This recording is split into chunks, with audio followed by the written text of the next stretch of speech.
Hello everyone, my name is Keri Ramirez from Studymove.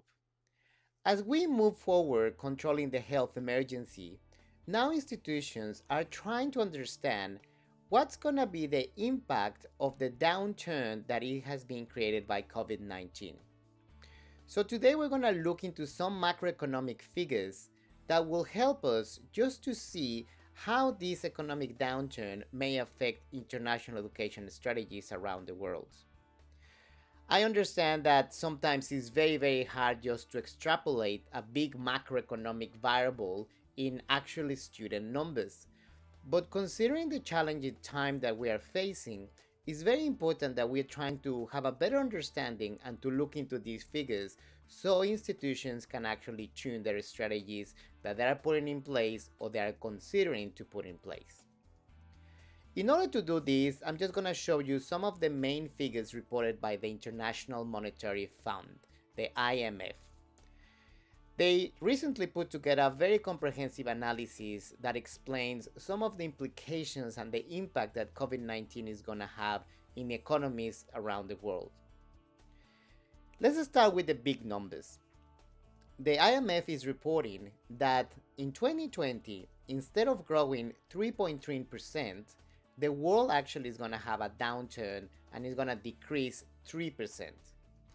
This is a very big difference of more than 6 percentage points. And it may not look like a big number, but the reality is that behind that decrease in the world economy, there are millions of jobs that are going to be lost and a lot of sectors that are going to be harmed as a result of the pandemic. Now, what I think is very useful for our sector is to look into the different regions. Because although all the economies around the world are going to be affected by this, they're going to be affected in a very different way, and we need to be aware of this. For example, regions like the United States, Europe, and South America are going to have the biggest impact, and they're going to experience a downturn in the real GDP of between 5 and 7%. In contrast, regions like Asia are not going to have an economic downturn, but they're going to grow but at a very lower rate. Also very important is that the IMF is showing that the Asian region is actually recover in 2021 more rapidly than other regions.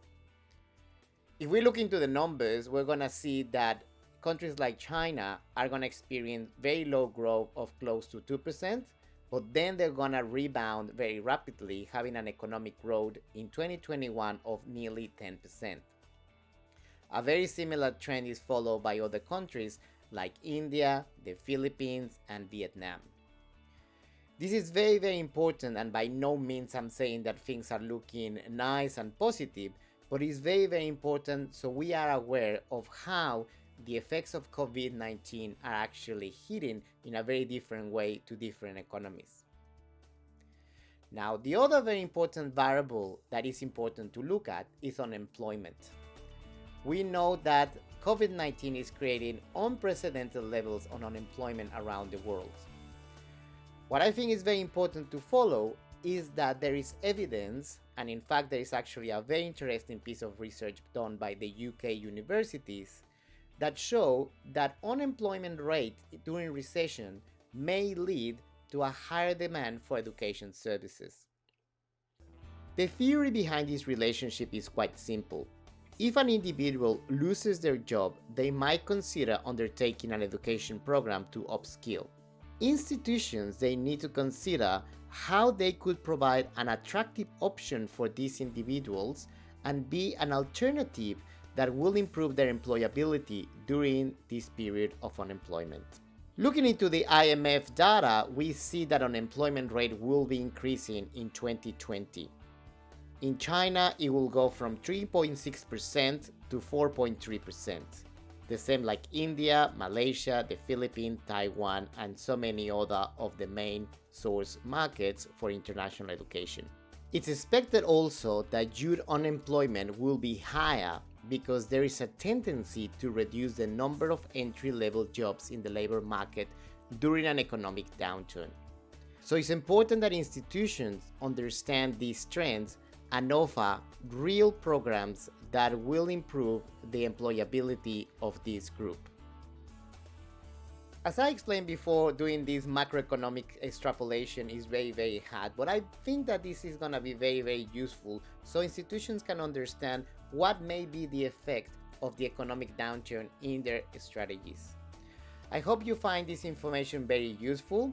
If you have any comments, any feedback, or wants to get in touch with us with more details, you can please visit our website www.studymove.com, or you can feel free to contact me on my email keri@studymove.com.